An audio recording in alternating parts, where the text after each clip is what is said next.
देह और आत्मा की भिन्नता का प्रबल अभ्यास साधना का मुख्य स्वरूप है। देह को मान मान करके सारा संताप होता है। मैं देह हूं, नाम रूप मेरे हैं, इसलिए नाम रूप के विषय में कहीं कुछ कह दिया तो क्षोभ उत्पन्न हो जाता है। और नाम रूप मेरे नहीं है, नाम काल्पनिक होता है। मेरा जो नाम कहलाता है उसको कोई गाली दे तो उससे मेरा कुछ नहीं बिगड़ता है, क्योंकि वह मैं नहीं हूं। और जो आकार खड़ा है यह मैं नहीं हूं। यह बात बुद्धि से तो समझ में आती है, लेकिन जब अभ्यास नहीं रहता है तो दशा नहीं आती। ये अभ्यास बढ़ना चाहिए।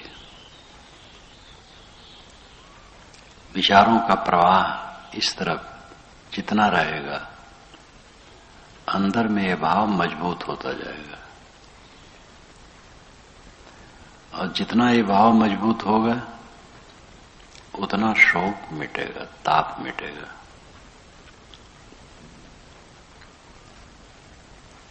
परिश्रम करने से किसी दिशा में सफलता होती है, बिना परिश्रम के कुछ नहीं होता। चाहे वो खेती की कमाई हो, चाहे दुकानदारी की हो, चाहे कला की हो, चाहे विद्या की हो, और चाहे आध्यात्मिक साधना की हो। जब तक जोर से नहीं लगा जाता सफलता नहीं होती। तीव्र संवेगानाम आसन्न योग दर्शन में जो सूत्र है, तीव्र संवेग से स्थित आसन्न हो जाती है। आसन्न नाम निकट। जैसे दौड़ करके कोई जाए तो जल्दी पहुंचता है, और धीरे धीरे जाए तो देर में पहुंचेगा। तीव्र संवेग साधना में होना चाहिए। अब सदगुरु ने यह भी कहा है, मुक्त की डोरी गाढ़ जन खींचो। मुक्त की डोरी जोर से मत खींचो। साधना और तपस्या में अंतर होता है। तपस्या में तीव्रता होती है और साधना में तीव्रता नहीं होती, दिखावा उसमें नहीं होता है। तो मोक्ष की डोरी जोर से मत खींचो। तब बजी है बड़ रोहू। कहारा का प्रसंग है तो रूपक सब वैसे है। रोहू मछली होती है। रोहू मछली जाल में फंसने के लिए आवे और जल्द झट से खींच दे तो भाग जाती है। फंस जाए तो धीरे से खींचे तब वो फंसती है। ये एक अनुभव है। तो साहब जो कुछ कहते हैं पूरा उसका दृष्टांत अनुभूत रहता है। वह मछली तो नहीं मारे होंगे, क्योंकि बचपने से अहिंसक थे। मैं भी मछली नहीं मारा हूं, लेकिन मुझे भी इसका अनुभव है। देख करके मछली मरा होता था तो देखने जाता था बचपन में। आगे तो देखने भी नहीं जाता था, क्योंकि गलत बात थी वो। तो कैसे वो मारते हैं, और उसमें मछली की सबसे बड़ी रास जो रहती थी, एक पाड़े जी की रहती थी,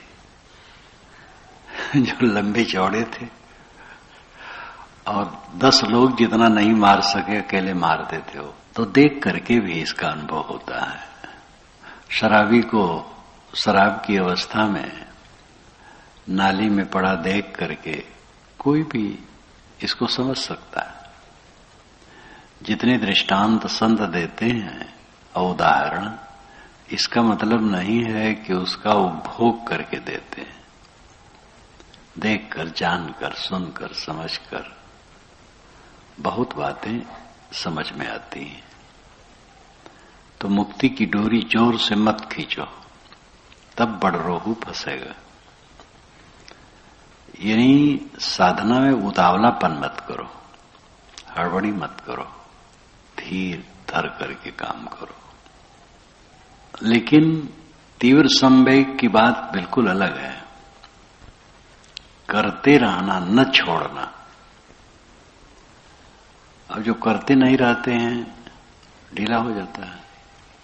करते चलो, रुको मत। किसी दिशा में उन्नति निरंतरता की आवश्यकता होती है। जब तक निरंतरता नहीं होती तब तक उसमें सफलता नहीं होती। साधना में निरंतरता होनी चाहिए। समय तो सबके पास है, व्यर्थ गंवा दिया जाता है। जैसे बैठे हैं, अब सामान्य बात सोच रहे हैं, सामने जो कुछ पड़ा भया पदार्थ है उसी में दिमाग घूम रहा है बिला वजह। लकड़ी पड़ी है, सड़क सामने है, आदमी आ रहे हैं जा रहे हैं, मकान खड़े हैं, बर्तन है, कपड़े हैं, जहां जहां गए हैं देखे हैं सुने हैं, वो सब यही सब याद करता रहता है इंसान। जो कुछ दिखाई सुनाई दिया है अब होगा है, उसी को उठाता धरता रहा तो समय बर्बाद हो गया।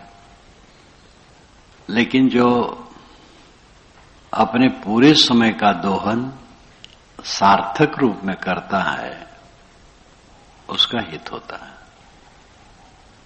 अपने समय का दोहन सार्थक रूप में करो। कल्याण के लिए अपने मार्ग में निरंतरता चाहिए। साधना में विचार की प्रधानता होती है। विचार आत्मा अनात्मक के भिन्नत्व का, बाहरी प्रवृत्ति से जो असंतोष होता है और बाहरी प्रवृत्ति से हट करके आत्मोन्मुख होने से जो संतोष होता है, इस भेद को बुद्धि में अच्छी तरह से जमाना चाहिए। हमारा मन जितना बाहर रमेगा उतना असंतोष बढ़ेगा और जितना भीतर होगा स्थिर होगा उतना संतोष बढ़ेगा। बाहर की बड़ी बड़ी उपलब्धि अंत में कुछ नहीं है। लगती है कि उपलब्धि हो रही है, लेकिन बड़ी बड़ी उपलब्धियां शून्य हो जाती है और शरीर के साथ सब कुछ शून्य हो जाना है। इसलिए बाहरी उपलब्धियों में जो आकर्षण है इस साधना के लिए सबसे अधिक नुकसानदेह है। और ये आकर्षण स्वाभाविक सब समय सबके लिए है। जो इसको समझता है, इसकी सारहीनता वो काटता है चित्त से, तो उसके चित्त से ये चीज कटती जाती है, पर्दाफाश होता जाता है। मोह के पर्दे ऐसे हैं कि परत पर परत हैं। उनको एक समय में समझ लेने से काम नहीं बनेगा। उन पर निरंतर विचार करने से वो कटते हैं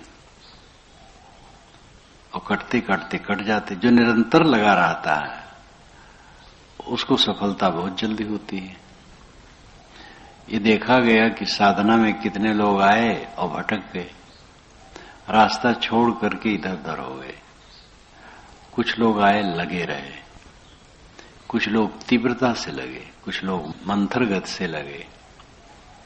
तो जैसे जैसे जो किए वैसे वैसे उनको मिला। जो भटक गए तो भटकी गए और जो लगे रहे धीरे धीरे लगे रहे उनका थोड़ा लाभ हुआ। जो जोर से लगे बहुत जल्दी लाभ हो गए और बहुत जल्दी सुबह हो गए। तो गणित की तरह है, बिल्कुल गणित है, वैज्ञानिक तथ्य है। विज्ञान में तो कई बातें अनुमान पर भी निर्भर है, लेकिन गणित तो एकदम सच्चा विज्ञान है। तो ऐसी कल्याण की बात भी गणित की तरह है। पहले ये निर्धारित कर ले कि हमारे चित्त का विषय क्या होना चाहिए। चित्त का विषय प्राप्त प्राणी पदार्थों का स्मरण नहीं है। जो प्राणी पदार्थ परिस्थितियां सामने हैं उनको याद करते रहना, ये हमारे चित्त का विषय थोड़े होना चाहिए। उनका प्रयोग करना ठीक है और उनके याद में डूबे रहना समझदारी नहीं। जो अपना लक्ष्य है उसमें चित्त लगना चाहिए। लक्ष्य है आत्मसंतोष, अपने में तृप्ति, अपने में अचल स्थित। ध्यान में बैठे एकदम आत्मलीन हो जाए, चित्त का भटकना ना हो। और जब ध्यान में न रहे तो चित्त में चंचलता ना हो, आकर्षण कहीं का ना हो। ये जीवन की सफलता है अध्यात्म की। जिस साधक का चित्त निरंतर निर्मल प्रवाह में बहता है, राग, द्वेष, क्रोध, ईर्षा, ममता, मोह, लिप्सा, सांसारिक आकांक्षाएं, इन सब में जिसका चित्त नहीं रहता है, विवेक, विचार, ज्ञान, वैराग, भक्त, संतोष, धीरज, शील, इन सद्गुणों को लेकर के प्रवाहित रहता है, उसी का जीवन सफल है। चित्त की निर्मल स्थिति में जीना ही जीवन की पूरी सफलता है। अब इसके साथ जो जहां जिनकी जिम्मेदारी है, जैसा काम है वैसा काम करना होगा। गृहस्थ है, विरक्त है और धंधे सबके भिन्न भिन्न हैं, तो धंधे तो अपने सबको करने होंगे, लेकिन जीवन में ऐसा प्रयोग होना चाहिए जिससे चित्त की स्थिति सही रहे। चित्त को हो, मन को हो, बात एक है। मन मूल है, मन भटकता है, मन उद्वेगित है, मन अशांत है, पीड़ित है, अवसादग्रस्त है। यही जिंदगी की हार है। चित्त प्रसन्न है, निर्मल है, संतुष्ट है, तृप्त है, निर्भय है, आत्मसंतुष्ट है। यही जीवन की पूरी सफलता है। और ये अच्छी समझ और अभ्यास पर निर्भर है।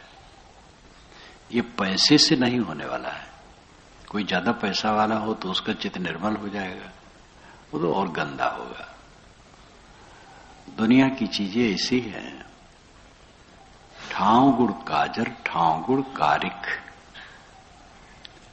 अगर आंख में लगे तो कज्जल है, और गाल में लगे तो कालिक है। थोड़े में उलट जाता है। खाना पीना शरीर के लिए है, खाने पीने में संयम हो गया तो शरीर को तकलीफ और सब परेशानी। अब खाना अमृत है और खाना विष है। पैसा कौड़ी, घर मकान, जगह जमीन, कपड़े लत्ते, अनाज पानी, ये सब की आवश्यकता सबको है। विवेक पूर्वक इसका प्रयोग बहुत अच्छा है, लेकिन इसी को महत्व दे दिया गया, अपना महत्व घटा लिया गया तो उल्टा हो गया। ऐसा मैंने देखा कि संत बहुत साधारण परिवार से आए थे, पढ़े लिखे नहीं थे, हिंदी जानते थे, हिंदी क्षेत्र में थे ही, तो हिंदी पुस्तक पढ़ लेते थे। देखने में भी कोई सुंदर नहीं थे, सांवले, मझले कद के, हल्के हल्के बदन, बाहरी पर्सनालिटी कुछ नहीं, विद्या नहीं, लेकिन वैरागवान थे। लोक दृष्टि से भी जिसको सामान्य घर परिवार कहते हैं, उस घर से आए, लेकिन वैराग्यवान थे। वैराग्यवान होने से मुमुक्ष उनके पास आए। जो धूप से पीड़ित है तो छाया ही में तो आएगा। जो कल्याणार्थी है वो वैराग्यवान संतों की शरण में आएगा। और कल्याणार्थी ये नहीं देखता है कि वैराग्यवान संत किस घर से आए हैं, ब्राह्मण नामधारी घर से आए हैं कि शूद्र नामधारी घर से आए हैं कि कहां से आए हैं। ये साधक अगर देखता है तो साधक नहीं, संत है, बस संत है। तो मैंने देखा कि खूब जिज्ञासु उनके पास आए। बहुत बड़ा समाज बना, आश्रम बना, और वो संत वैराग दशा में रहते थे और मस्त जीव थे। और जरा देहाती भाषा बोलते थे और फक्कड़पन। एक कलेक्टर आए, प्रवचन में सामने बैठ गए, तो उन्होंने बाल को बीच में ही मांग फाड़ करके जुल्फी संवारी थी। तो उन्होंने कहा, स्त्रियों को तो पुरुष की मांग है इसलिए मांग फाड़ दी, तुम्हें कौन सी मांग है?